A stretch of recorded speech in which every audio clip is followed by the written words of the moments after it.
Hello అండి, అందరికీ good morning. ఇంకా ఈరోజు మా పాప లంచ్ బాక్స్లోకి అని చెప్పేసి బీరకాయ శనగపప్పు కర్రీ అయితే వండుతున్నాను అనమాట. ఇంకా బీరకాయ అయితే ఉన్నాయి కానీ ముదిరిపోయినాయి అని చెప్పి సరిపోతాయో సరిపోవని శనగపప్పు కూడా వేసి కలిపి వండుతున్నాను అనమాట. ముందుగా స్టవ్ ఆన్ చేసి ప్యాన్ పెట్టుకొని జీలకర్ర, ఆవాలు, ఎండుమిర్చి అలాగే కొద్దిగా కరివేపాకు వేసుకొని ఫ్రై చేసుకోవాలండి. తర్వాత అందులోనే కట్ చేసుకున్న ఆనియన్ ఇంకా పచ్చిమిర్చి ముక్కలను కూడా వేసుకొని లైట్గా ఫ్రై అయిన తర్వాత ముందుగా నానబెట్టుకుని ఉంచుకున్న శనగపప్పును కూడా అందులో వేసుకొని ఒకసారి అయితే కలుపుకోవాలండి. కలుపుకున్న తర్వాత కట్ చేసి పెట్టుకున్న బీరకాయ ముక్కలను కూడా అందులో వేసుకొని బాగా కలుపుకోవాలన్నమాట.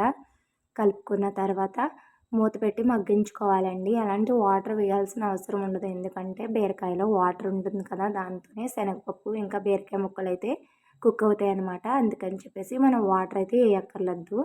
ఇంకా ఈ విధంగా అయితే బాగా కలిపేసుకొని మూత పెట్టుకుంటే దగ్గరికి అయితే మగ్గుతుందండి. ఇంకా బీరకాయలో చాలా ప్రోటీన్స్ అయితే ఉంటాయి కాబట్టి పిల్లలకి బాగా డైజెస్ట్ అవుతుందన్నమాట. ఇంకా బీరకాయ శనగపప్పు కర్రీ అయితే చాలా టేస్టీగా అయితే వస్తుందన్నమాట. ఈ విధంగా దగ్గరికి శనగపప్పు అనేది చాలా దగ్గరికి అయితే ఉడికిపోయిన తర్వాత అందులో కొద్దిగా కారం అలాగే రుచికి సరిపడా సాల్ట్, కొద్దిగా ధనియా పౌడర్ అయితే యాడ్ చేసుకొని బాగా కలుపుకోవాలండి.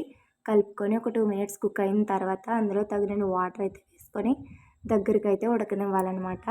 ఇది చాలా సింపుల్ అండ్ టేస్టీ కర్రీ అనమాట. చాలా అంటే చాలా బాగుంటుంది. ఒకసారి మీరు కూడా ట్రై చేయండి. ఈ విధంగా వాటర్ వేసుకొని దగ్గరికి ఉడికించుకుంటే ఎంతో టేస్టీగా ఉండే బీరకాయ శనగపప్పు కర్రీ అయితే రెడీ అయిపోతుందండి. ఇంకా మా పాపకి లంచ్ బాక్స్లోకి అని చెప్పేసి ఇంకా డైలీ ఫ్రైడ్ రైస్, తాలింపు అన్నం ఇవేం పెడతామని చెప్పేసి ఇంక ఈరోజు అయితే ఈ విధంగా బీరకాయ ఇంకా శనగపప్పు కర్రీ అయితే వండారనమాట.